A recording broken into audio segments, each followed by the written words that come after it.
시작을 해보도록 하겠습니다.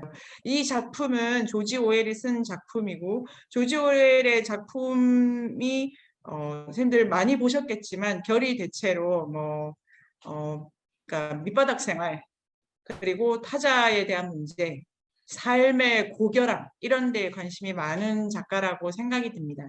그 중에 가장 유명한 것이 1984이고, 이 작품을 이제 무라카미 하루키가 좀 전에 이제 1Q84라는 제목으로 이렇게 이제 옮겨가지고 나오기도 하고, 되게 그 두 작품을 비교해도 재밌는 작업이 됩니다. 이제 개인적으로는 카프카의 성이라는 작품하고도 아주 많이 오버랩이 돼서 아주 재미있구나 이런 생각을 하고 있습니다.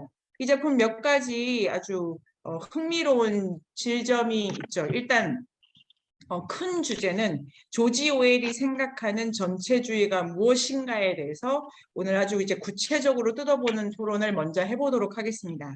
두 번째는 이 가장 중요한 테마가 윈스턴과 줄리아의 사랑입니다. 전체주의가 어떠하길래 윈스턴과 줄리엣의 사랑이라는 걸 대극단에 놓고 지금 그림을 그려가는가와, 그러나 이들의 사랑이 이게 이제 일반 개념은 아니지 않습니까? 사랑 일반을 다룬 건 아니고 최 선생님이 강조하시는 그 사랑이 있지만 이 작품에서 형상화된 사랑에 뭐가 문제가 있기 때문에 그 방식으로는 이 전체주의가 깨지지 않는다까지가 이제 소설이 주파하는 거죠. 소설은 이 사랑은 실패하는 걸로 나옵니다. 그래서 장면 안에서 왜 이런 방식의 사랑으로는 안 돼라는 것이 이렇게 장면으로 이렇게 구성돼야 이 작품이 풀리지 않을까 이렇게 생각을 해봅니다. 마지막으로 이 사랑이 이제 이렇게 실패로 끝나는 거가 선생님들 분석에서 다 다르겠지만 저한테는 두 개의 계기가 있었다는 생각이 드는데요.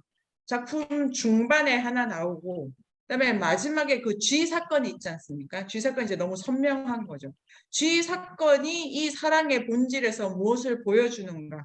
이게 이제 뜯어져야 조지 오웰이 생각하는 전체주의가 무엇인가에 대한 정의가 나오고, 거기로부터 우리가 이제 우리 시대의 전체주의 문제, 미디어의 문제, 감시의 문제 이런 것을 다룰 수 있다고 생각합니다. 그래서 전체 그림은 선생님들이 제가 잡아본 오늘의 토론 주제는 선생님들 글을 베이스로 해서 이렇게 꾸려봤고요. 전체주의, 이 조지 오웰의 사랑 개념, 마지막으로 이 실패의 이유라는 걸 구체적으로 어떻게 볼 것인가, 혹은 이 전체주의의 출구가 설정된다면 그건 어떤 관점만이 이 돌파구로 제시되는가. 조지 오웰은 저는 이제 아주 낙관주의자라고 생각도 많이 하고 되게 이렇게 에세이나 수필 같은 데에 명랑하고 그런 점이 이제 개인적으로 유머가 되게 있는 작가인데, 이 작품 너무 무겁게 그려져 있는 아주 무겁게 그려져 있는 거죠. 카탈루니아 창가라는 작품만 봐도 스페인 내전에 참전하는 그 작품도 그 아주 무시무시한 전쟁 상황 안에서도 뭐 인간의 우애, 되게 보편 정서를 많이 다루는데, 이 작품은 지금 사랑, 이 여기에 대해서 너무 큰 문제 제기를 던지고 있기 때문에 지금 웃음기 다 꺼진 이 상태, 이런 얘기를 또 나눌 수 있을 것 같습니다. 자, 그럼 시작을 해보도록 하겠습니다. 이 작품이 전체주의를 가장 잘 보여주는 장치가 있습니다. 뭐가 있을까요? 어떤 게 전체주의다? 네, 그냥 막 이제 얘기를 시작해 주십시오. 가장 중요한 건 빅브라더지 않습니까? 빅브라더 이런 게 있으니까요. 빅브라더로 대표되는 이게 전체주의인데, 빅브라더의 특징은 나는 늘 보고 있다. 텔레스크린. 자, 좋았어. 나는 늘 보고, 이게 근데 왜 문제입니까? 보면 왜 안 됩니까? 자, 장면으로 돌아갈까요? 이 장면 같은 데에서 보면 본다는 것은 이러이러하다. 본다는 일반은 어느 세계에나 있는 거지 않습니까? 리호이나키나 이바니치의 책에 그 리호이나키가 쓴 그 산티아고 가는 길 같은 경우에도 성령을 이렇게 이제 보고 성령과 내가 하나 되는 걸 빛에 흡수되는 이미지로 막 그리는 장면 같은 것도 있지 않았을까요? 그리고 뭐 신이 내려다 보신다라든지 우리가 자기 안에 이렇게 거울 같은 걸 품고 반성한다든지 이런 거는 나쁘거나 틀린 게 아니죠. 근데 빅브라더가 본다는 것이 무엇이 문제일까요? 빅브라더가 지금 좀 약간 대표하는 게 전체주의에서 절대적인 오름, 전지전능함 이거를 저는 조금 봤었거든요. 그래서 그거가 원래 오류를 다 배제하고 이 빅브라더만이 절대성을 가지고 있고 절대적 오름이다, 전지전능하다 이렇게 저희가 이제 알고 있는 게 문제인 것 같다고 생각했습니다. 네. 그런데 이 소설에 더 들어가면 그걸 옳다는 것을 어떤 방식으로 보여주나요? 빅브라더는 옳다라고 말도 나오지만 이게 이제 소설의 세팅이 있지 않습니까? 무엇이 이 소설은 옳다고 보는 걸까요? 그 진리부에서 소속돼서 윈스턴이 하는 일이 보통 오류나 그런 오보 이런 것들을 수정하는 건데 과거며 역사며 이런 것을 계속 그거를 수정하는 거죠. 바꾸는 거죠. 그 빅브라더의 말이 옳게끔. 그래서 그렇죠. 그거가 문제가 된다고 생각했어요. 그러니까 정해진 오름이 없지 않습니까? 정해진 오름이 없는데 빅브라더가 옳다가 이게 이제 동시에 작동하는 걸 이 소설은 어떠한 형식 장치를 쓰는가? 예를 들면 뭐 공간 세팅이라든지 아니면 사물 세팅이라든지 사람 세팅이라든지 이런 거를 이제 보면은 알 수 있지 않을까요? 되게 인상적이죠. 여기는 무엇이 옳다라는 그 무엇에 해당하는 데가 비어 있지 않습니까? 빅브라더의 얼굴은 따로 없지 않습니까? 이게 카프카의 성이죠. 카프카의 성. 1924년에 나온 카프카의 그 작품은 성이라는 작품 안에서는 백작이 우리를 본다 이런 테마가 들어가 있는데 백작의 얼굴을 본 자는 아무도 없다. 그리고 그 성이라는 그 마을의 주민들은 백작이라면 아마도 이렇게 말했을 것이다를 계속해서 반복적으로 재생산하지 않습니까? 여기는 그것 대신에 거대한 스크린이 있다. 이런 건데 그 스크린이 인격적 표상은 아니지 않습니까? 그리고 스크린이 본다는 거지 스크린이 어떤 가치를 표현하고 있는 건 아니죠. 그러면 그 오름이라는 거를 다시 정의할 수 있지 않을까요? 전체주의의 오름은 뭐다? 이렇게 풀어가면 이 작품이 겉은 되게 단순해 보이지만 우리에게 아주 많은 말을 요구하는 작품이라고 생각이 듭니다. 어떠십니까? 스크린이 옳다라는 게 무슨 말일까요? 저도 답이 있는 건 아니고요. 그냥 여쭤보고 싶습니다. 스크린이 되게 크게 그려져 있지 않습니까? 그리고 그것이 없는 데가 없다는 게 나중에 밝혀지지 않습니까? 이게 왜 이러면 안 되는 거? 그런 세계의 오름은 뭘까요?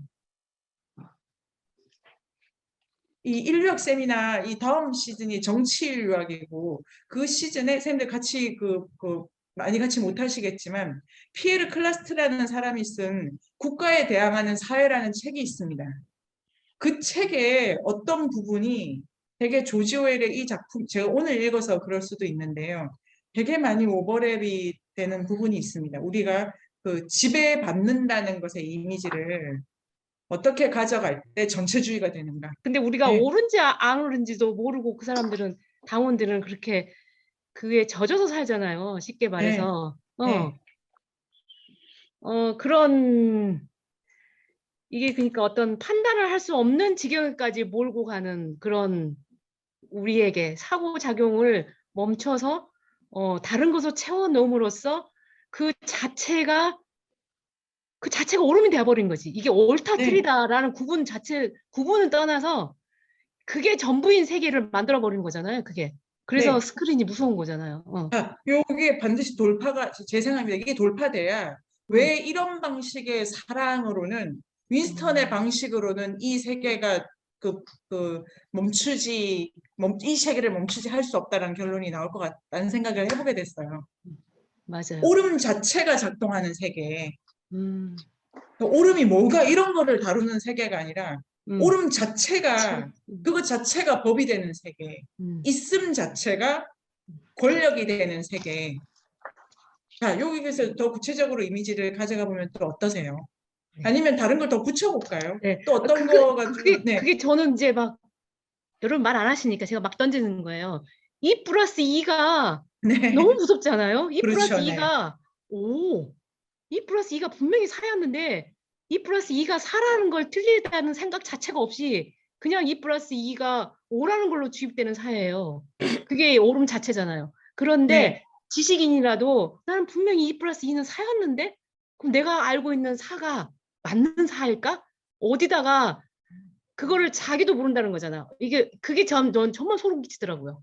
네. 내가 2 플러스 2를 사로 알거든요. 난 이 진리를 어디서 어디서 이렇게 보증을 받지? 어디서 이렇게 알아보지?라는 그까지 의심을 해야 되는까지 올라가고 그렇습니다. 저는요, 네. 저는 네. 풀쌤 말씀 들으니까 생각나는 부분이 되게 무서웠던 부분이 아이들이요. 아이들 놀이도 너무 사상 교육이 되게 심각하게 돼서 뭐 부모까지도 뭐 이렇게 신고해 버리잖아요. 그게 아이들을 보면서 그러니까 걔네들이 그렇게 교육을 받았기 때문에 더 그 외의 것을 모르잖아요. 선생님 풀쌤 얘기 들으니까 그 부분이 되게 무섭게 다가왔던 게 생각이 났어요. 그리고 풀쌤이 되게 중요한 말씀 해주셨다고 생각하는데 2+2가 5라는 것을 내가 알 수 있는 다른 집안이 없지 않습니까? 과거가 없고 외국인이 없고 지금 내가 있는 곳이 어떤 곳인가를 되물을 다른 이 위치가 없다는 것이 다른 지평이 없다는 것이 전체주의다. 이렇게 이제 계속 가져가게 되면 단지 우리 사회가 뭐 감시 카메라가 많아서 우리 사회도 전체주의다 이렇게 가기보다는 내가 내 삶을 꾸려가는 게 그럴 만한지 아닌지에 대한 이유를 물을 집안 자체를 잘 못 찾게 되어 있으면 그것이 이제 전체주의다 이렇게 말을 할 수도 있을 것 같고요. 미디어가 다시 그것을 왜 못 보게 한다 이런 방식으로 이제 더 갈 수도 있을 것 같습니다. 또 어떠십니까? 다시 네. 다시 표현하면 그러니까 지금 말씀이랑도 일맥상통하는 것 같은데 저는 심판성 이런 생각이 많이 드는 게 그 K가 만나고 싶은데 못 만나잖아요.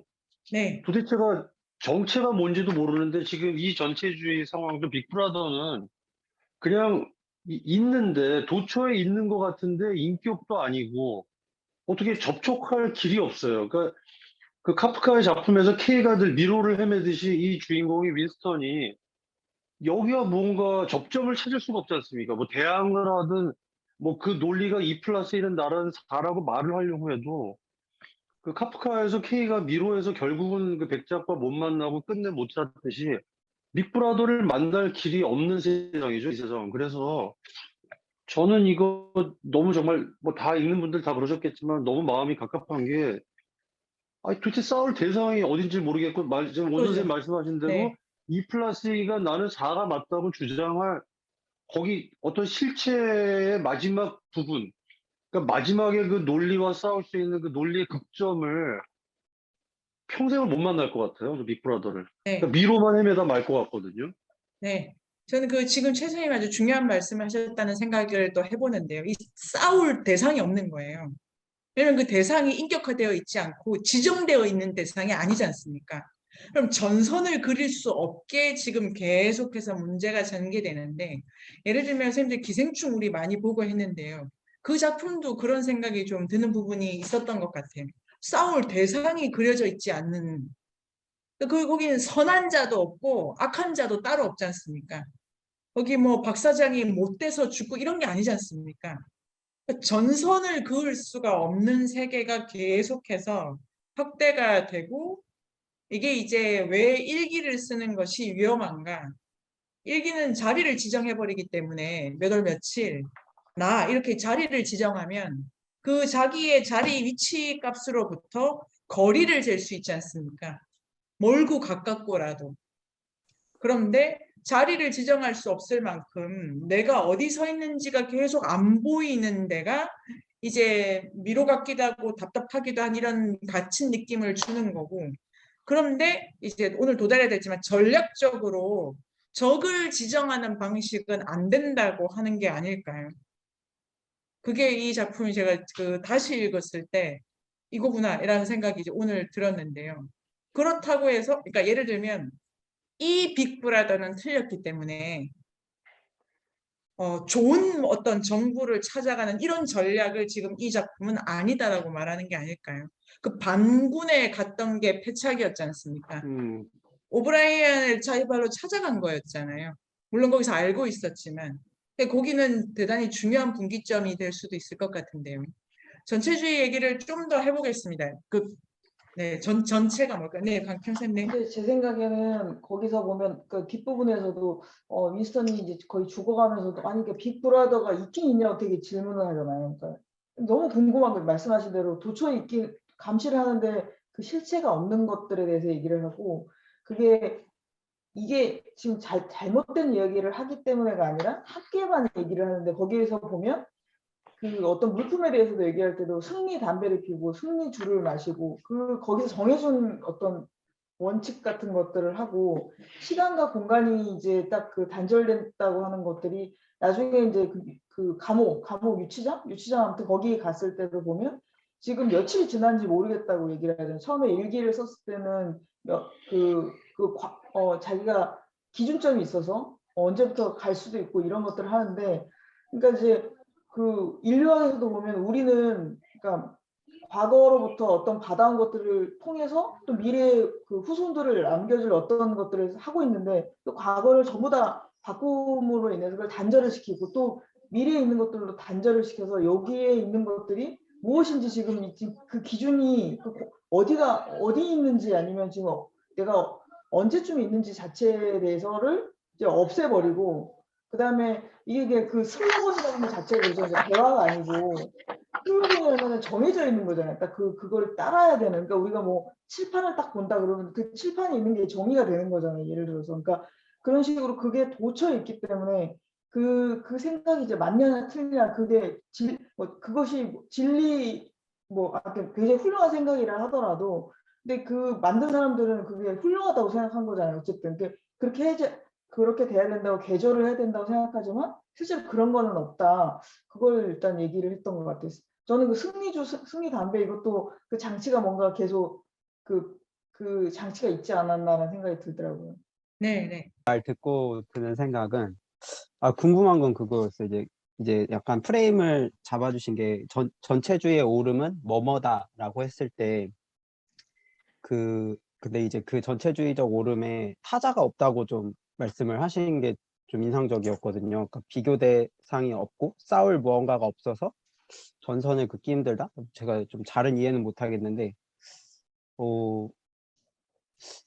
뭐라고 해야 되지? 근데 그러면 전 궁금한 게, 근데 이제 오세아니아의 뭐 적으로서 뭐 유라시아나 이스트아시아가 있고 뭐 골드슈타인 막 이런 적을 설정을 하긴 하잖아요. 그 일종의 타자인 거라고도 생각이 되기도 하면서 좀 그런 의미의 타자는 또 아닌가? 약간 좀 헷갈려지는 지점이 생겼어요. 네. 쌤도 어떠십니까? 그 타자하고 적하고는 조금 다른 뿌리인 것 같아요. 그 전체주의에서는 그 타자가 있으면 안 되는 상황인 거는 타자로 인해서 영향을 주고받으면서 내가 사유하게 되는 그런 관계를 형성하게 되는 거고, 외부의 적이 있음으로써 안에 그 개인적인 힘들을 발산을 하지 못하도록 외부의 적을 설정을 하게 버리는 거죠. 그래서 외부의 적이 있어야지만 안에를 하나의 전체로 가지고 갈 수 있기 때문에 반드시 외부의 적은 필요한 게 전체주의. 전쟁을 하기 위해서도 외부의 적이 있고 개인보다는 국가, 조직, 뭐 이런 것들의 희생을 강요하는 게 전체주의니까 이 적하고 타자하고는 다른 것 같아요. 여기 그렇게 한길쌤 정에 따르면 이 작품은 적이 2개로 설정돼 있네요. 외부의 적이 있지 않습니까? 다른 나라들. 내부의 적은 뭘까요? 그러니까 적 개념과 타자 개념을 우리가 구별하기로 하고, 내부의 적은 뭘까요? 골드슈타인? 네, 그렇게 되어 있지 않습니까? 반란을 하려는 자들. 근데 이것도 보면 이 아까 오브라이언을 중심으로 그냥 지정한 거지 않습니까? 그러니까 이 전체주의라는 거는 한길쌤 질문이 좋네요. 전체주의는 타자를 없애고 적을 설정하는 시스템이다. 이렇게도 정의를 할 수 있겠네요. 그럼 타자가 뭐냐면 이 전체를 동일자로 만들어 가지 않는, 동일자일 수 없게끔 하는 관계, 생각, 방식, 지점, 이런 것이 뭐 타자성이고, 제가 생각해 본 것은 그 과거와 외국인 요 2개를 이 작품에는 두지 않으려는, 그러니까 그 타자성에 해당하는 건 과거와 외국인, 적에 해당하는 거는 이 두. 그러니까 이게 전체주의가 그런 식으로 설정하고, 내부에서 우리답지 않은 애를 색출하고 외부에서 우리랑 맞서야 될 애를 또 지정하고, 이러면 우리라고 하는 그 하나의 추상화된 이미지, 우리 자체, 그걸 계속해서 이렇게 끌고 가는 것이 전체주의. 여기도 생각해 볼 수 있을 것 같습니다. 장면을 더 떠올리셔도 되고요. 조금 더 해보겠습니다. 그래 전체주의가 가장 겁나는 얘기니까요. 그러니까 그 지점이 되게 놀란 것 같아요. 아까 내부에 우리가 끊임없이 타자는 아니지만 타자가 아닌 적을 설정해서 우리라는 걸로 추상화하는 어떤 추상화된 에너지를 끌어쓰는데 가장 무서운 게 인간의 본능을 억압하는 거잖아요. 쉽게 말해서 네. 성욕이 정욕이 사삼죄이기 때문에 그때도 자손은 낳아야 돼. 그래서 양기장의 닭처럼 알을 꺼내듯이 그렇게 관리하고 개인에 있는 본능은 억눌려서 그 본능을 증오와 어떤 그 싸움과 투쟁으로 그래서 막 이분 증오하잖아요. 당에 이분 대한 증오 좋죠. 충성심으로 돌리잖아요.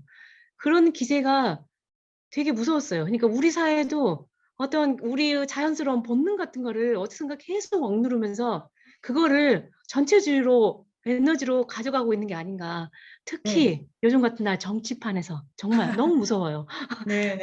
나에 대한 어떤 생활의 어떤 그 불행함, 증오, 그거를 전부 다 정치판에다가 이렇게 쫙 쏟아부어가지고 전체주의를 막 만들고 있는 건 아닌가 그런 생각도 들고 네. 또 반대로 여기 보면 작품에서 보면 먹는 것도 정말 먹는 거 진짜 너무 형편없잖아요.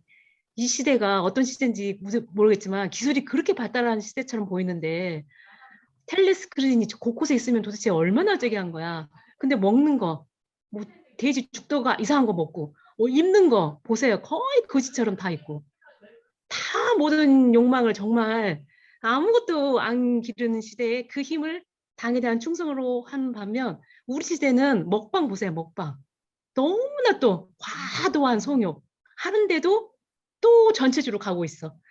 아 이거는 아주 억누른 거하고 네 모든 걸 다 쏟아붓게 하는 거하고 뭐 같은 기제로 돌아가고 있는 게 아닌가 하는 또 생각도 들긴 하더라고요. 요 더 해보도록 하겠습니다. 여기 단어가 이런 단어가 나옵니다. 증오와 혐오. 음. 그러니까 외부의 적에 대해서는 증오, 내부의 적에 대해서는 혐오. 그러니까 이런 방식으로 이런 기제가 하나 있다는 거를 그 전체주의에서 적을 둘러싼 정서 이런 게 하나 풀쌤 말씀해 주신 거고 요거 이 먹는 거 이것도 재밌죠. 어쨌든 조지 오웰은 미학적 태도가 있는데요. 이 전체주의를 더럽게 묘사하지 않습니까? 가난하고 비루하고 더럽고 천하게. 일단 미학적 태도죠. 도덕적 판단을 그렇게 이건 소설 작품이지 않습니까? 그러니까 굳이 그 더럽게 묘사를 하는 거죠. 그런 의미에서 프롤이 희망이다라는 말 몇 번 나오고 그 프롤의 대표자가 빨래하는 장면 있지 않습니까?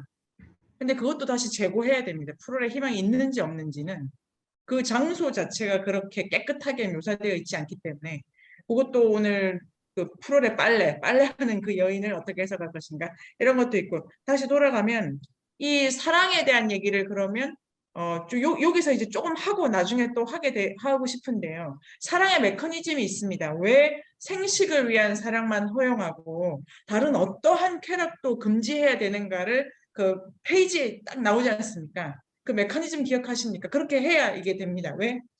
이게 줄리아가 말했던 건데요.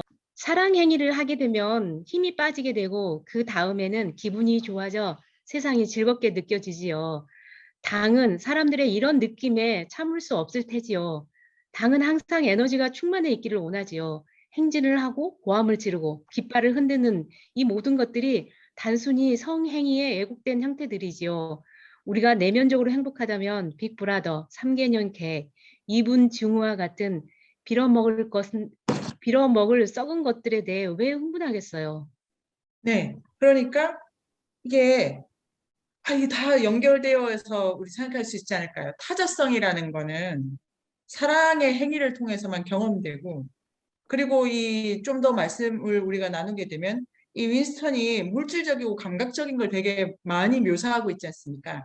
사랑 행위에 대해서 줄리아의 그 육체에 대해서 그리고 둘이 몰래 그 정사를 나누러 가는 그 들판에 대해서 대단히 감각적 묘사를 씁니다. 지금 조지 오웰이. 그리고 이제 만년필, 종이, 그리고 글자 잉크 처음에 번졌을 때 그런 게 윈스턴한테 되게 중요한 것처럼 이게 이제 타자 감각인 거죠. 타자적 감각.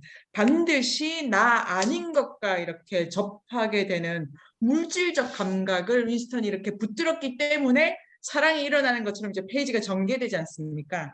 그런데 그런 기준을 두고 보면 이게 전체를 향해서 에너지를 그러니까 타자성을 만나가지고 느껴지는 고통, 충격, 어떤 감각의 다채로움, 질감이라는 게 타자성이라면 거기에 소모되는 에너지, 거기에 투여되는 건 다 기쁨이라든지 어떤 충만함으로 돌아오는데 그거를 그런 방식으로 전유하게 되면 인간은 만족하고 그런데 그러면 안 되니까 그 길을 끊어가지고 그 모든 기쁨과 이 만족감을 자기를 초월한 어떤 거에 기투시키게 해야 된다. 결과적으로 증오와 혐오를 이렇게 가져가려면 개인이 개인적으로 개인이 구체적으로 느끼는 그 관계의 길을 끊어야 된다는 메커니즘이 여기 이제 정서적으로 설정이 되어 있네요. 그렇게 보면 우리 시대의 먹방 이것도 그 메커니즘이 같다라고 풀쌤 설명할 수도 있지 않을까요? 먹는 것만 보고 있다. 먹는 것만. 뭐 이렇게 되면 그게 정치적 에너지라고까지도 해석을 할 수 있지 않을까요? 요 기준에 따르면은 지금 모든 정념이 특정한 쾌락을 향해서 몰아간다. 근데 자기가 먹는 것도 아니지 않습니까? 여기서 왜 미디어의 문제가 이 작품에서 가장 중요하게 다뤄지는지도 관련되어 있지 않을까요? 다 남이 하는 거를 보는 세계지 않습니까? 지금 우리 세계가. 남이 사연에 가는 걸 내가 보고 있잖아요. 그거 전 되게 웃기던데. 아니 웃기다기보다 이게 뭐지 싶은데 자기가 한 걸 자기들끼리 보는 걸 우리가 봐. 그 왜 그런 프로 있지 않습니까? 지금 왜 이게 왜 내가 보는 것도 아니고 네가 보는 거를 내가 왜 보는 거야? 세팅이 지금 미디어의 미디어가 기본 그 단어가 미디움이지 않습니까? 매개. 나와 너 사이에 너무 중간항을 계속 넣는 방식으로 지금 전개가 되는 거죠. 그런데 타자성이라든가 감각적인 건 되게 직접적이기 때문에 이게 이제 온라인 세미나 우리가 느끼는 어떤 아쉬움이기도 한데 직접 만날 때랑은 확실히 다른 점이 있지 않습니까? 거기를 이렇게 막는 거죠. 결론으로 제가 뽑아버렸네요. 나와 쥐 사이에 줄리아를 넣는다 이런 설정이 있었잖아요. 제가 그런 거랑 관련이 있다고 생각이 들고요. 그러면 다시 돌아가가지고 또 뭐 이런저런 전체주의 얘기를 해볼까요? 이게 좀 질릴 때까지 해야 왜 사랑이 안 되는가가 이렇게 탁 바로 나오지 않을까요? 선거철이니까 특히나 이렇게 보면 그 타자 적을 얘기할 때 우리가 오랫동안 선거에서 요즘은 지금 이번 선거에는 지금 못 본 것 같아요. 북풍이라고 해서 무슨 일만 있으면은 북한에서 쳐들어온다고 얘기를 했잖아요. 그러니까 지금 이게 혼란스러우면 안 된다는 식으로 선거에서 끊임없이 우리도 이용을 했었고 또 북한하고 다른 점들을 뭐 선거에서 되게 많이 이용하고 그다음에 그 선거 그 우리라는 표현이 있잖아요. 우리가 남이가 이렇게 해가지고 그 우리가 실체가 없는 거잖아요. 그럼 우리라는 사람이 자기 우리라고 묶일 수 있는가? 그러면 또 지금도 보면 그 용어로 뭐 이대남 뭐 아니면 전라도, 경상도 사람들의 욕구라든지 지금 처해 있는 환경이나 위치가 전부 다 다름에도 불구하고 그냥 우리라고 하는 순간 이제 너는 나랑 같은 편이다라는 건데 전혀 어떤 면에서 같은 건지를 알 수가 없는 정도로 그거를 그러니까 실체가 없이 그 빅브라더처럼 실체가 없이 구체적으로 만난 적이 없는 구체적으로 이유를 낼 수 없는 그 약간 두리뭉술한 것들로 묶이고 그런 단어들로 불리게 되는 것 같아요. 네.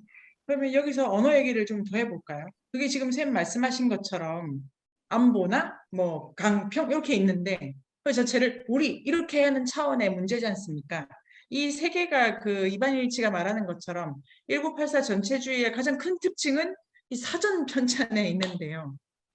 말의 단어의 수를 줄여가는 사회가 이제 가장 큰 정이고 그 사회에는 빅브라더가 있어. 이게 이제 전체일 텐데요. 이거는 어떻게 보셨어요? 말이 줄어든다는 거. 그래서 선생님들 그래도 많이 있습니다. 이렇게 줄임말 쓴다. 근데 줄여가면은 이거 좀 같을까요? 이것도 좀 따져보고 싶고요. 말을 줄이는 거랑 그러니까 긴 말을 짧게 하는 거랑 단어의 수를 줄이는 거는 문제가 다를 수 있지 않습니까?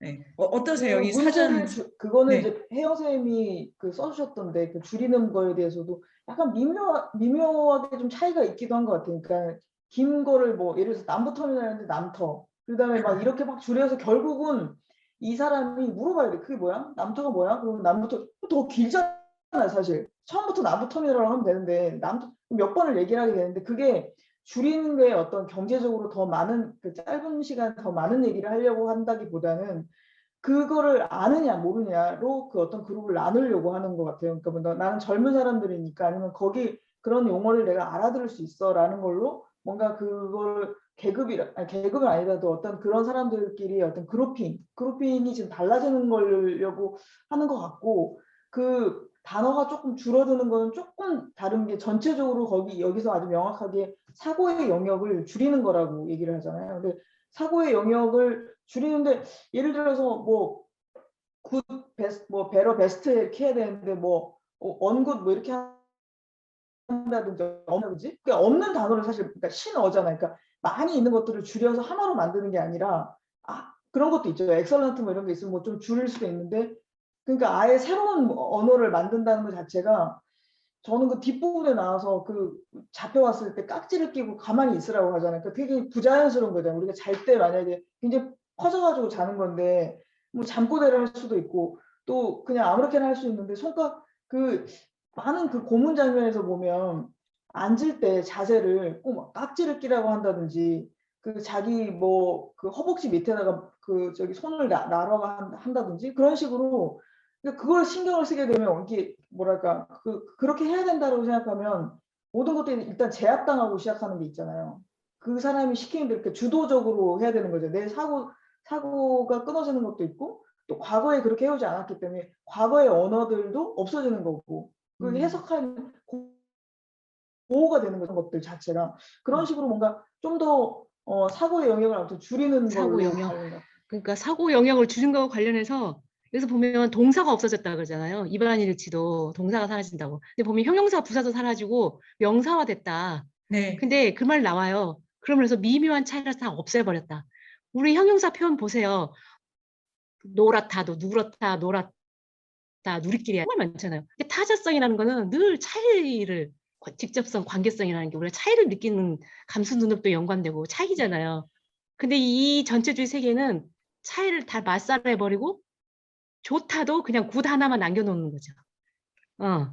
정말 이 차이를 없애버리는 세계가 이 전체주의 세계인 것 같아요. 특히 언어로. 네. 선생님 궁금한 점이 있는데 네, 그 아니, 보라색이 한번 얘기하세요. 네, 아니 네, 궁금한 네. 점이 있는데 여기서 저희 계속 반복적으로 그 전쟁은 평화, 무지는 힘, 뭐 자유는 구속 이렇게 나오잖아요.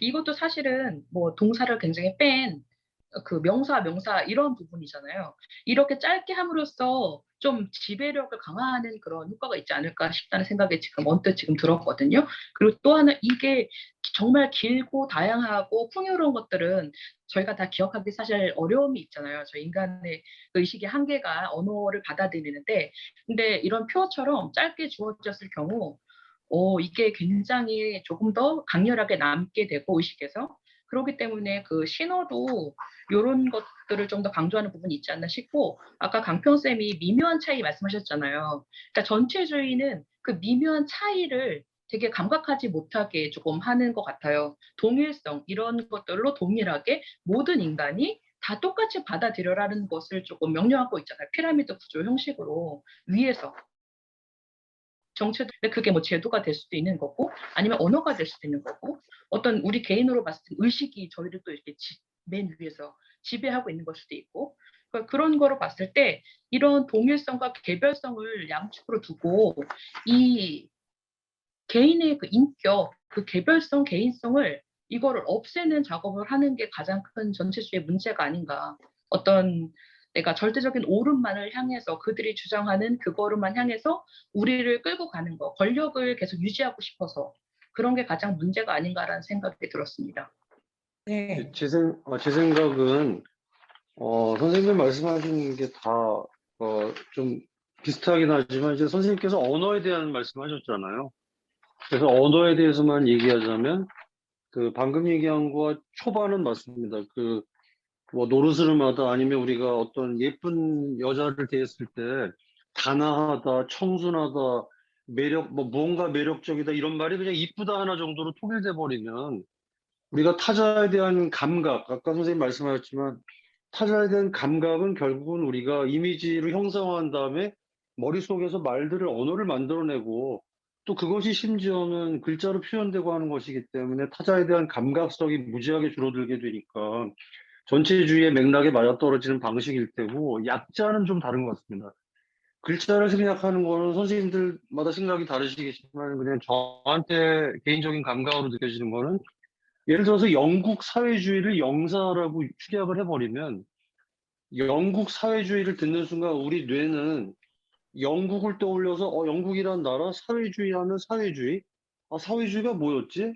공산주의 뭐였지? 민주주의 뭐였지? 같은 어떤 그런 터미놀로지에서 그걸 생각하는데 영사라고 해버리면 영국이 사라지고 사회주의가 사라져 버리거든요.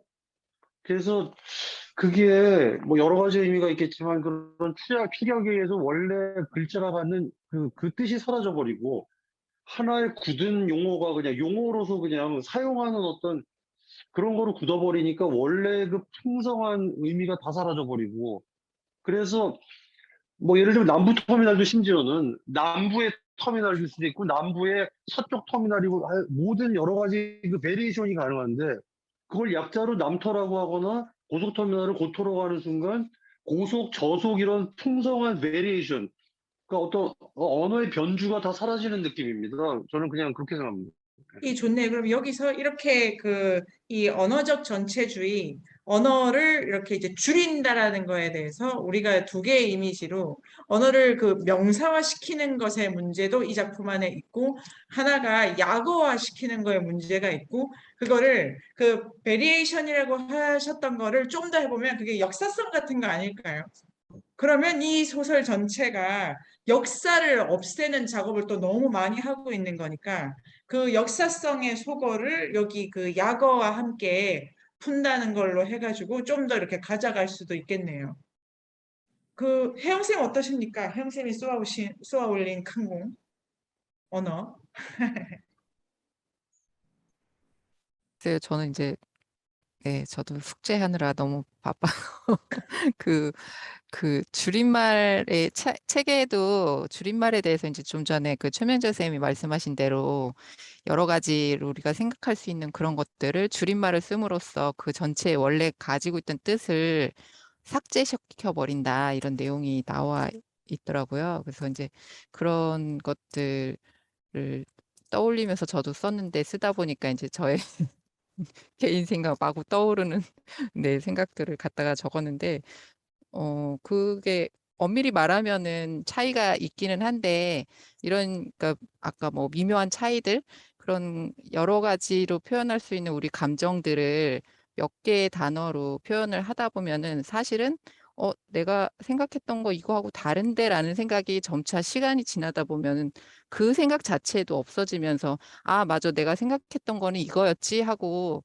굳어져 버릴 수도 있을 것 같아서 그런 게 결국에는 말이 사라진다는 것 그런 것들이 우리의 사고를 점차 경직시키고 또 그렇게 됨으로써 하나밖에 모르는 그러니까 어떤 여러 가지 종류가 있지 않은 그런 세계로 가는 게 아닌가 이런 생각이 들었습니다.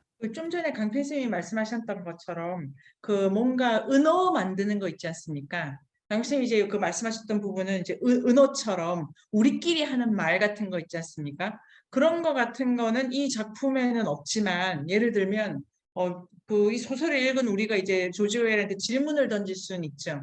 예를 들면 강필 쌤과 저만 아는 어떤 말하기 이런 게 있어서 이 전체주의에서 그런 말의 길을 열리면 그러면 그게 타자성이 만들어지는 건가? 이런 식으로 이렇게 할 수도 있고, 이런 질문을 할 수 있는 이제 좀 더 섬세하게 정리할 수도 있고, 그런데 하나가 윈스턴이 일기를 쓰는 거죠. 편지를 쓰는 게 아니라.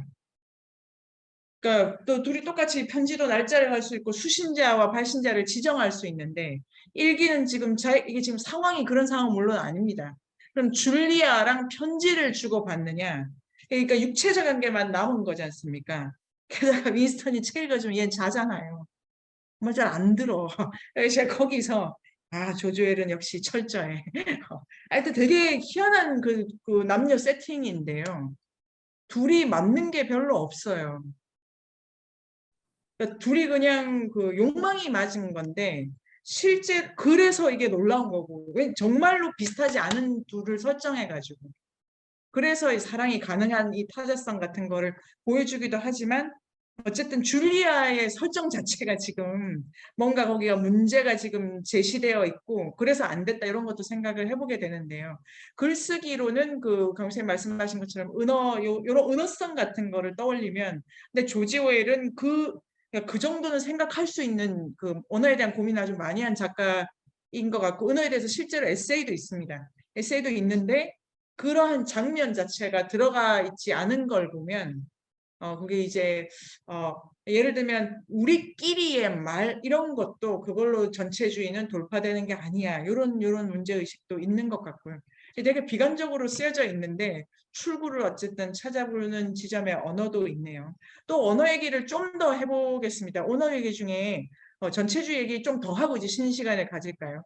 이 전체주의 언어 또 떠오르십니까? 이 윈스턴 미리네 선생님. 네. 네네. 네네.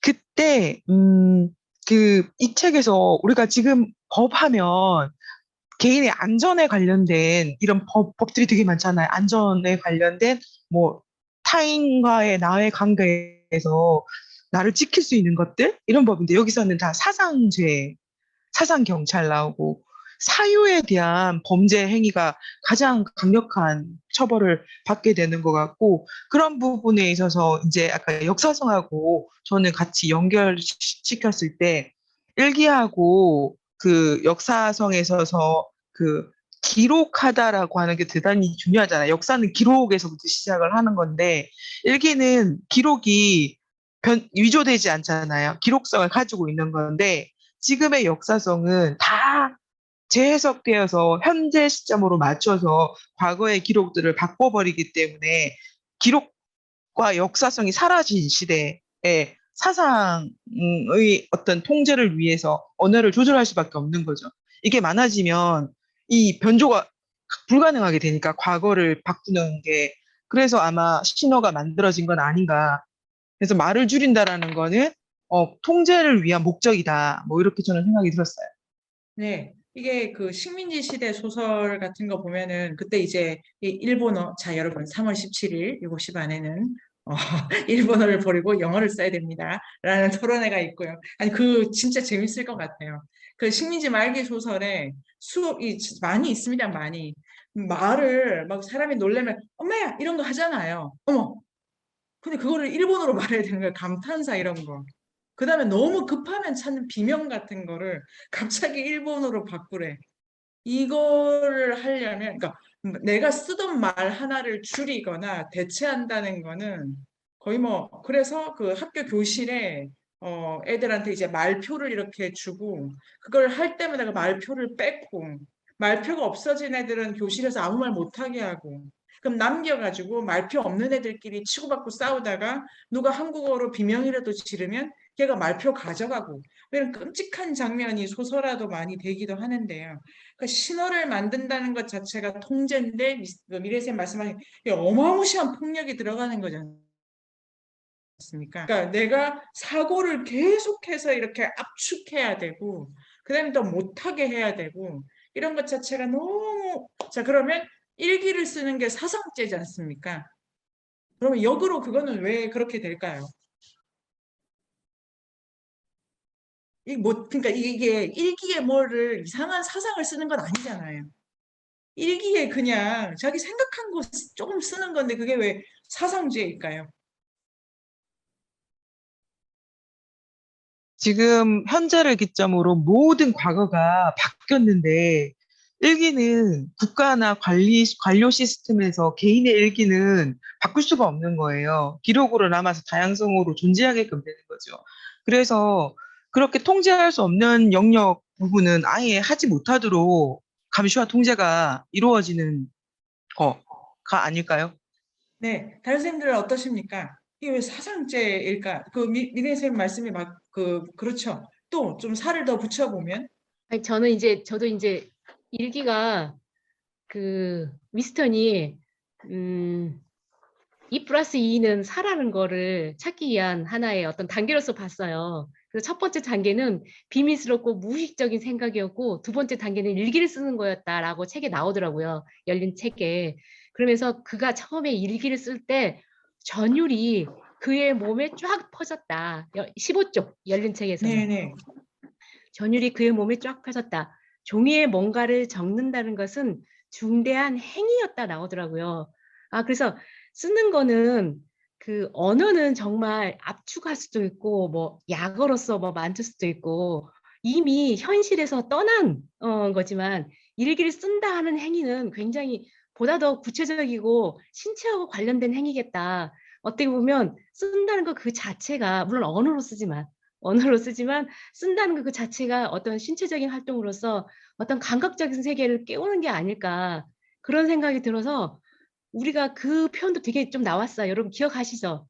돌은 딱딱하고 물은 물컹하고 그다음에 그 뭐야 물체는 중심을 향해 떨어지고 그래서 그 몸을 써서 신체로 한다는 게 어떤 인간에게 고유한 법칙적 세계를 회복시켜 주는 게 아닐까 저는 막 그렇게까지 상상이 가서 그렇게 막 썼는데 그래서 일기를 쓰는 게 사강죄 왜냐하면 자기들이 그토록 막았던 그 동일성에 대한 파괴를 가져오겠다 미묘한 차이를 아주 없앴는데 그래서 하나로 딱 만들었는데 거기서 균열이 가는 게 일기를 쓰는 거고 그 신체를 쓰면서 느끼는 거고 감각하는 거고 그렇기 때문에 그렇겠다는 생각이 좀 들었습니다. 네, 그럼 좀 더 해보도록 하겠습니다. 그러니까 지금 그 선불쌤과 풀쌤이 말씀해주신 그거를 살려가지고 반대에 이 1984의 세계에 언어적 이미지 하나가 사전 줄이기, 아까 약어 있고 또 하나 더 있습니다. 윈스턴의 작업이 이 기계를 가지고 이루어집니다. 어떤 기계인가요? 그 기계 재밌지 않으셨어요? 그 기계 혹시 페이지 기억하십니까? 구술 기록기 아니었나요? 네네네. 구술 어, 기록기. 이게 쓰는 게 아니죠. 역사의 기록이라든지 정보를 바꾸는 것이 내가 이렇게 말을 하면은 그리고 종이 어디 버리고 이거 되게 재밌던데. 한번 읽어주시겠습니까? 구술 기록기. 그러니까 아마 그 라디오 방송하는 것 자체가 목소리를 간접화시키는 거지 않습니까? 그 이반 일치가 확성기 이런 얘기도 막 하기도 하고. 그러니까 그 목소리, 개인의 고유한 보이스를 이렇게 간접화시키거나 중성화시키거나 아니면 추상적으로 이렇게 바꾸는 그 질감을 바꾸는 거에 대해서 되게 이제 불편해하는 것인 것 같고요. 선생님 찾으셨어요? 몇 군데 있었는데 58페이지에 봐도요. 58페이지 두 번째 문단이거든요.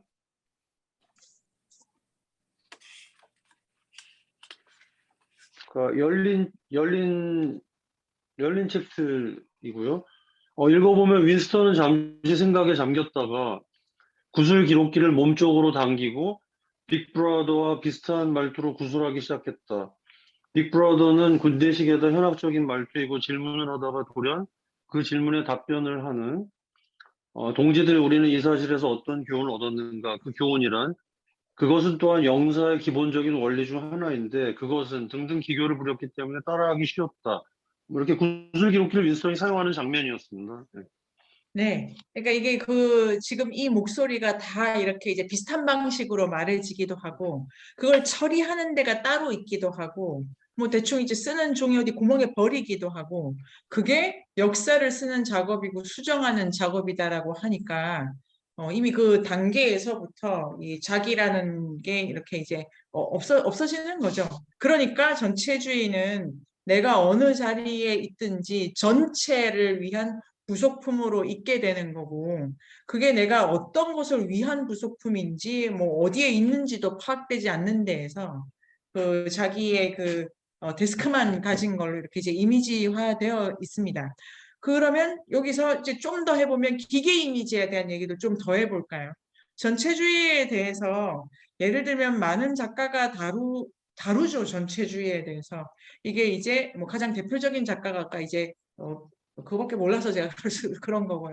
카프카의 성이라는 작품인데 모든 사람들이 다 어디서 들려오는 목소리에 따라서 반응을 하는데 도대체 그걸 누가 말했는지조차도 이렇게 이제 관심이 없는 거대한 그 관료제의 세계를 그 카프카라는 그 작가는 중세 그 도시의 미로로 보여줬는데 벽이 계속 있고 자기가 지금 어디를 돌아다니는지 모르는 방식으로 깜깜하고 막히고 이게 숨 막히는. 근데 조지 오웰은 공간적인 묘사는 방으로 이렇게 되게 많이 그려지는 것 같지 않으신가요? 방, 자기 방. 그 다음에 어떤 다락방. 그 다음에 그 광장 같은 것도 어떻게 그리냐면 사람이 펑 이렇게 열린 게 아니라 막 밀려서 쓸려가지 않습니까? 그리고 자기 방에서도 구석을 찾아야 되고, 그리고 이제 연인끼리 정사를 나눈 그것도 뭐 이렇게 쾌적할 수는 있지만 그들 나름 되게 작게 그려지지 않습니까? 높이나 그런 이 깝깝함 같은 게 이제 주목을 했겠죠. 대신에 길이, 그러니까 열려 있는 이미지, 뭐 길의 이미지 이런 거는 많이 없죠. 대신 전체주의를 표시하기, 드러내기 위해서 가장 많이 쓰는 게 기계 이미지 같은데요. 특히 그 텔레스크린이라고 하나요? 거대한 그 막 총천연색의 스크린이 있다 이런 게 대표적인데 그런 기계 이미지랑 전체주의는 무슨 상관이 있을까요? 즉각적으로 막 우리 쓰는 막 기계들 너무 많이 떠오르잖아요. 그런 것도 있지만 기계 이미지도 뭐 우리 여러 가지 공부를 해보면 뭐 시대마다 다 다르죠. 예를 들면 미야자키 하야오가 쓰는 기계 이미지는 이 기계 이미지는 아니지 않습니까? 미야자키 하야오의 기계 이미지는 대단히 중장비적이고 되게 크고 식물도 곤충도 기계 이미지를 좀 넣지만 질감이 아주 살아있잖아요. 거칠고 부패하고 썩고 이래서 그게 이제 썩는 것 자체가 시간의 전개라든가 과정을 느끼게 해주기 때문에 기계인데도 약간 그 생명의 어떠한 쾌락, 타락 이런 이미지를 덧붙여 가는데 지금 텔레스크린은 깨끗하지 않습니까? 그러면 이 같은 세계를 표현하더라도 다른 이미지를 쓰는 건데 요거는 어떠셨어요? 선생님, 네네. 저기 윈스턴이 일기 쓰기가 사상제가 되는 이유가 그 네. 일기 쓰는 것 자체가 혼자서 자기 있는 공간에서 자기 자신을 쓰는 것 자체가 자기 자신을 타자화시키는 거잖아요. 네네. 그래서 자기 자신을 타자로 보면서 자기와 이 글 속에 있는 타자를 서로 비교도 할 수 있고 네네. 생각거리를 주잖아요. 네. 그래서 그게 사상죄가 되는 것 같고 이게 기계는 좀 하루 종일 일방적으로 강요된 듣기나 보기거든요. 그래서 조금 생각할 시간을 없게 하거나 사고를 위축시키게 하는 행위로 이렇게 대립돼서 생각해 보면 어떨까요? 네, 좋네요. 그러면 요 이제 그 쓰기의 물질성과 스크린의 이 그 매끄러움 물질성이 잘 느껴지지 않는 거죠. 그 나우시카의 그 거대한 아니 거친 기계랑 비교해 보면 그러면 이 매끈하다는 것이 타자성을 못 느끼게 하는 장치가 된다. 여기까지 수정쌤 얘기를 밀어갈 수 있는데요. 타자성이라는 게 대단한 게 아니라 다른 느낌, 이몰감, 그 다음에 직접적으로 이렇게 나한테 들어오기보다는 계속 걸리는 이런 느낌? 네, 실수님. 네. 선생님, 저는 기계는 고장이 나면 그게 쓸모가 없어져서 대체되잖아요. 저희 입안일지에서도 많이. 근데 인간성을 결국 말살시키고 싶다는 거대한 전제를 깔고 인간을 기계화시키는 거라고 조금 약간 해석이 되는 것 같아요. 매끄럽다고 선생님이 말씀하시니까 네. 이런 건가라고 생각도 해보고. 그러니까 이건 조금 어딨나요? 그러게 말입니다. 선생님, 네. 쓸모없는 걸 매끄럽다고 깎아서 없애버리고 조금 더 매끄럽게 기계화시킨다. 약간 이런 이미지로 좀 다가오는 것 같아요. 선생님 말씀해 주신 부분을 들으니까. 네, 수정쌤. 매끄럽다고 하시니까 드는 생각이 사실 종이에 글을 쓰는 행위는 종이에 네. 홈을 메우는 거잖아요. 잉크로. 아, 종이에 홈이 있어요? 종이에 미세한 홈이 있잖아요. 아, 그 그렇구나. 홈에 잉크가 네. 채워지면서 글씨가 씌워지는 건데 매끄럽다고 하시니까 우리는 이 미디어에 홈을 채울 수 없는 거죠. 그것도 그래서 좋네요. 흔적을 남길 수 네, 없고 네. 네. 그러니까 여기 아까 풀쌤이 드시는 것도 있고 저한테는 그 매끄러운데 이 만년필이 지금 스크린 대 만년필이 지금 싸우는 형국이 조금 앞에 있어서 만년필의 그 뾰족함, 종이의 느낌, 잉크의 번짐 요거 자체랑 스크린에서 그 여자들이 되게 안 좋은 소리로 묘사하지 않습니까? 어떤 높은 데시벨에 막 이렇게 그 절규도 아니고 비명도 아닌 게 막 들려서 깨우고 그러니까 되게 거슬리는 것처럼 하는 게 이게 되게 그 어떤 질감에 대한 다른 상태를 보여주는 것 같아서 좀 인상적인 것도 있었고요. 그러니까 하나 제가 까먹을까 말씀드리면 여기가 근데 이 소설의 아주 미스테리라고 생각하는 부분입니다. 윈스턴은 자기라는 걸 너무 고집하고 있지 않습니까? 그래서 망했나 싶거든요, 제가 지금. 그러니까 이 전략은 안 돼. 전체주의에 대해서 맞서기 위해서 나다운 걸 찾겠어. 지금 이게 조지 오웰의 답인가라고 질문을 했을 때 윈스턴은 쥐를 좋아하는 자기를 못 버려가지고 여기서 그 윈스턴의 윈스턴다움을 찾자는 것인가에 대해서는 저는 조지 오웰은 그런 답을 내리지 않았나 보다라는 생각을 지금 하고 있습니다. 그럼 네. 토론이 진행되면 생각이 좀 네. 바뀌기도 할 텐데요. 그러니까 일단 보나 쌤께서 인간성을 얘기하셔가지고 인간성. 인간이 누굴까? 그 다음은 그럼 이 윈스턴성이라는 게 또 있나? 그거는 요게 논점이고, 근데 풀쌤, 네. 아니, 전 선생님 만년필하고 스크린의 대비인 것 같다. 그러면서 윈스턴이 너무 자기 자신만 어떤 고집하는 뭐가 있는 것 같다 해서 저는 어떤 생각이 들었냐면 여기서 텔레스크린은 거의 일방적이잖아요. 상호 어떤 소통이라는 개념 자체가 없잖아요. 그리고 거의 그거 주입되는 거고. 그래서 여기서 기계는 늘 진짜 이렇게 일방적인 그런 독재성을 매끄럽다는 게 그런 성격을 가지고 있는 거고, 만년필이라는 건 내가 손으로 써야 되는 어떤 상호성이 있는 것 같아요. 그래서 그 차이가 조금 여기서는 보여주는 것 같다는 생각도 들고, 네, 네. 그렇습니다.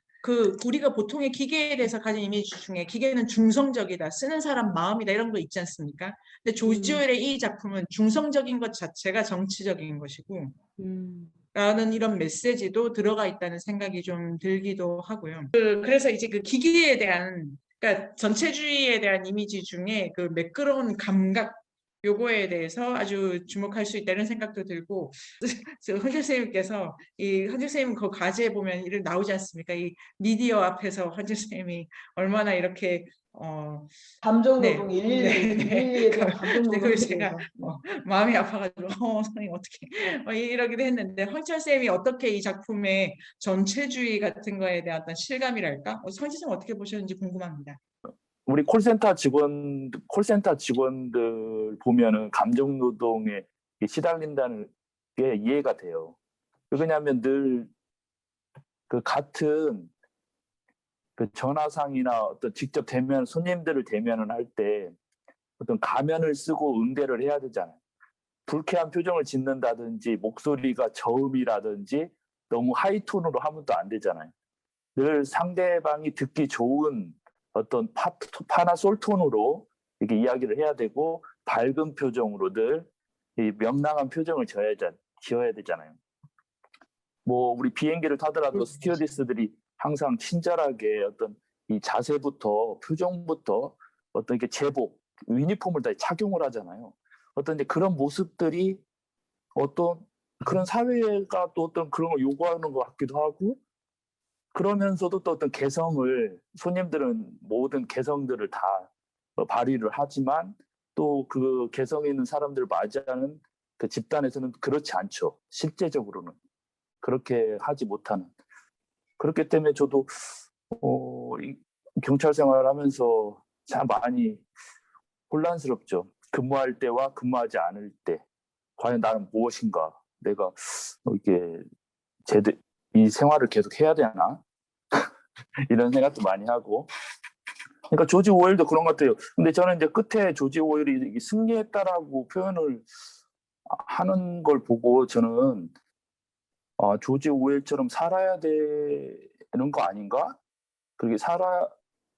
나는 그렇게 살았다. 조지 오웰은 자기도 자기 이름을 해서 글을 썼지만은 받아주지 않으니까 조지 오웰이라는 필명으로 해가지고 다시 작가로서 어떻게 보면 인기를 구가했잖아요. 그러듯이 어떤 자기가 원래 이름으로는 안 되고 다른 이름으로 해서, 그러니까 이 사회도 마찬가지인 것 같아요. 나의 어떤 가면을 우리가 페르소나를 가지고 있듯이 여러 다양한 상황에 맞게 그 역할들을 하면서 뭐 연극을 하고 있지 않나, 배우의 역할을 하고 있지 않나 이런 생각도 들어요. 네, 선생님 얼마나 힘드시겠어요. 저는 짐작이 안 가는데 그러니까 우리가 소위 말하는 시스템이 선생님에 의해서 움직이는데 그게 이게 맞나 이런 기분이 그냥 상상해 봅니다. 너무 그 힘든 일일 것 같고요. 여기 이 지점에서 퀴즈를 하나 내보도록 하겠습니다. 이 소설을 보면 윈스턴이 제가 101호에 갈 것 같다라고 한 인물 중에 되게 희한한 인물이 하나 있었어요. 누구?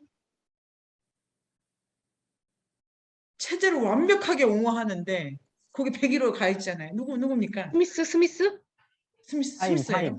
사임. 사임. 아, 사임이 그 왜 갔다고 생각이 드세요?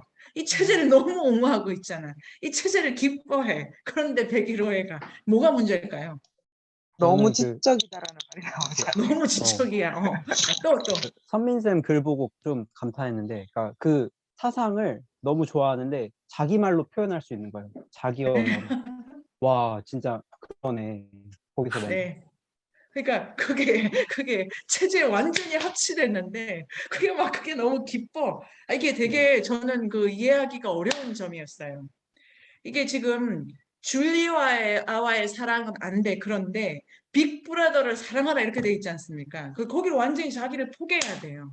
에로스를 거기다 기투해야 되는데 사임이 그러고 있지 않습니까? 근데 얘는 왜 사상체에 걸린 거야? 이 뭘까요? 좀 더 해볼까요? 그 한결 쌤의 생각에 이제 제가 진짜 많이 동의하고 삶은 뭐가 네 너무 지적이야. 진짜 네 좀 더 설명을 더 해볼까요? 우리식으로. 정원 쌤한테 말씀 여쭈려 했더니 가셨네 딱. 네 어떠세요? 삶은 어떻게 보셨습니까?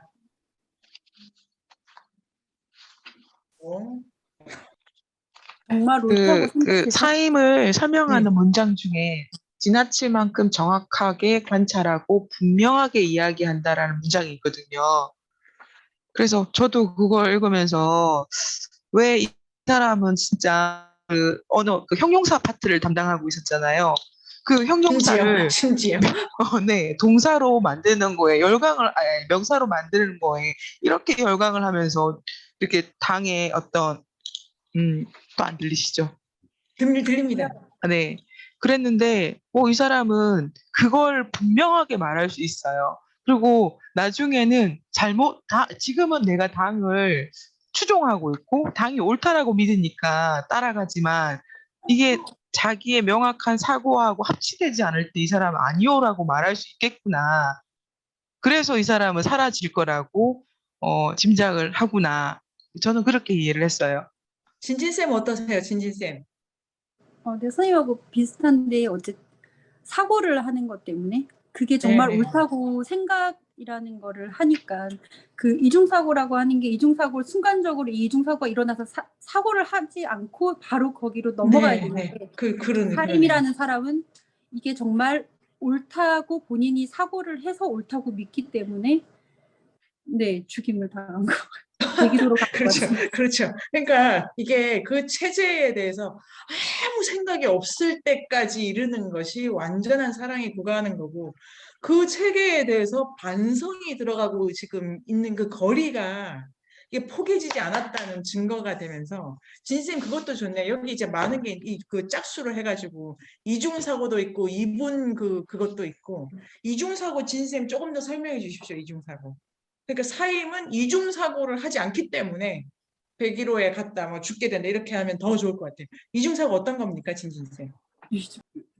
리플리 증후군이 좀 생각이 났는데요. 본인이 거짓말을 하면서도 이게 거짓말이라 생각을 하지 않고 절대적으로 옳다고 믿는 거죠. 그리고 그게 사고를 해서 이게 왜 옳은가를 생각을 해서 판단을 하는 게 아니라 본능적으로 이게 사고가 바로 전환이 되는 그런 느낌이라고 생각을 했거든요. 그래서 네네.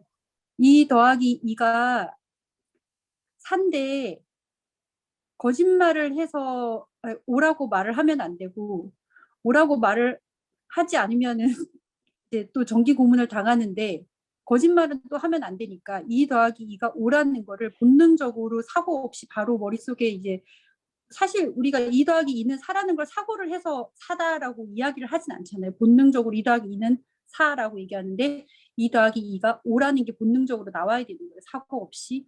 그런 게 이중사고. 지금 근데 네네. 사임은 그게 안 되는 거죠. 그게 안 사고를 돼요. 해서 너무 2가 추측이라서. 2 더하기 2가 사고를 해서 O라고 사임은 생각을 하는 거죠. 본인이 이제 굳건하게 믿는 게 문제였던 거.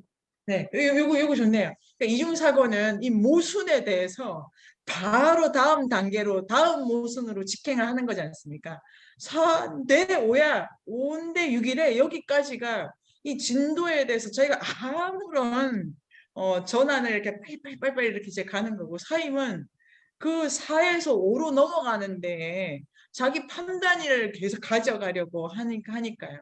그러니까 이 전체주의라는 게 어느 정도의 무사고성을 요구하는 건지를 사임을 통해서 알 수 있죠. 완전히 아무 생각 없을 때까지, 그거가 자신이랑 하나가 될 때까지, 그냥 아무 2 더하기 2가 5가 될 때에 비로소 이제 완수되고, 그렇게 되면 이제 총 맞는 거죠. 그렇게 돼도. 그렇게 되면 이제 사라지는 겁니다. 이 세계에서는.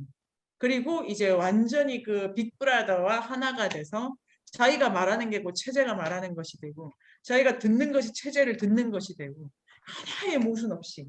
그런데 그 진진님 그 설명이 아주 좋은 것 같습니다. 이중사고라는 그 장치가 되게 이 사고를 없애는 훈련 기제인 것처럼 설명되어 있는 부분도 좋네요.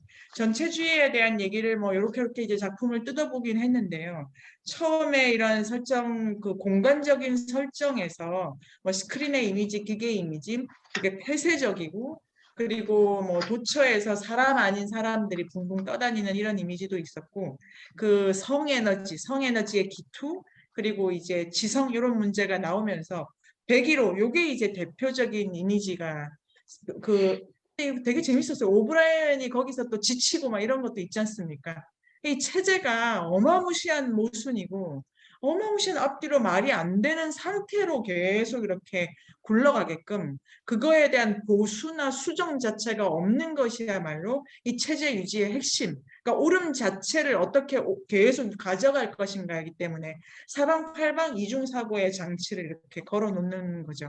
그러면 지금 이제 우리 사회가 전체주의냐, 아니면 우리 사회까지 안 가더라도 내 삶이 전체주의적인 방식으로 지금 하루 일상이 꾸려지는 거냐, 내가 추구하는 옳음에 대해서 사임조차도 안 되면은 너무 완벽해, 난 잘 살고 있어, 이렇게 가면 이제 요런 이미지 같은 거를 볼 수 있지 않을까요? 이 전체주의에 대한 이미지 좀 더 가지는 시간을 가져봤고요.